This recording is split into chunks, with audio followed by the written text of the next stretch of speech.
When you search the medical literature for studies on berries, papers like this pop up: a blueberry muffin rash, aww, or pictures of strawberry tongues, or as a way to describe stool appearance, though stools truly resembling currant jelly are not very common. What is it with pathologists' love affair with food terminology, the grossest of which may be the way amoeba chest infections are described, where you spit up pus that looks like anchovy sauce, which sounds gross even without the pus. There are actual studies on berry supplementation, like on how they can mitigate the negative effects of a high saturated fat diet on the brain and behavior, but that was in mice. Maybe a better way to mitigate would be to not feed your pet mouse a stick of butter in the first place. Then there are studies on proprietary berry-based nutraceutical supplements, purported to improve cognitive performance. See how there's a steeper rise in the supplement group?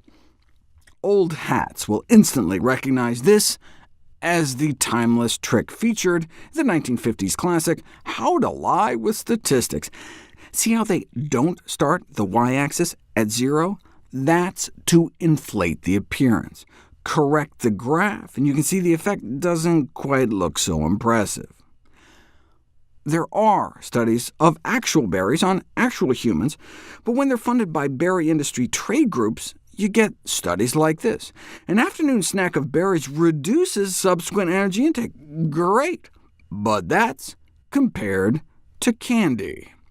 Strawberries, raspberries, blackberries, blueberries, fantastic, compared to a handful of jelly babies, which are just like coated gummy bears. Do berries offer so little that you have to compare them to candy to make them look good? There was that famous Harvard study I did a video about, where berry eating appeared to delay brain aging by up to 2.5 years, but you don't know if it's cause and effect until you put it to the test. And blueberry supplementation was able to improve memory in older adults in just 12 weeks' time. But that was feeding them up to 6 cups of wild blueberries a day. Now, this was a proof-of-concept pilot study just to see if they get any effect, right? We just didn't have any studies using more realistic doses until now. How about just a cup a day of blueberries?